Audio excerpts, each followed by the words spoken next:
An abandoned building does not stay frozen in time. The moment people leave, something else moves in. Moisture seeps into the walls. Metal begins to rust. Roots push through concrete. And slowly, quietly, the building begins to fall apart. But here is something strange. Some buildings survive for centuries. Others collapse in just a few decades. So what changes when a building is abandoned? The answer is surprisingly simple. Maintenance stops. And once maintenance stops, nature takes control. The first enemy of abandoned buildings is water. Water enters through broken roofs, cracked windows, and damaged walls. Once inside, it begins a chain reaction. Wood rots, steel corrodes, concrete cracks. Water alone rarely destroys a building quickly. But it prepares the structure for something much more powerful. Time. Most modern buildings rely on steel. Steel beams, steel reinforcement bars, steel frameworks. But steel has a weakness: rust.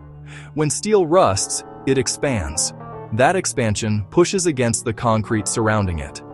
Over time, the concrete cracks and breaks apart. The building slowly begins to lose its strength from the inside. While rust weakens the skeleton, plants attack from another direction. Seeds carried by wind land in tiny cracks. Roots begin to grow.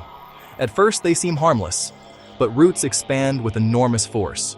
Slowly, they pry apart concrete, brick, and stone. Over years, even massive structures begin to fracture. In colder climates, another force accelerates the destruction: the freeze-thaw cycle. Water trapped inside cracks freezes during winter. When water freezes, it expands. That expansion widens the cracks even further. Every winter, the damage grows, until eventually the structure can no longer hold itself together. Once enough damage accumulates, the collapse begins. Floors sag, walls shift, roofs weaken. At first, the changes are small, almost invisible. But eventually, the structure reaches a tipping point, and gravity finishes the job.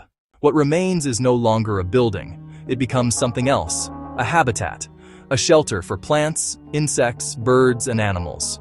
Nature slowly turns concrete ruins into living ecosystems. The building disappears, but life returns. Human structures feel permanent, but without maintenance, they are only temporary. Given enough time, water, rust, roots, and gravity will reclaim everything we build. Nature does not rush, but it never stops.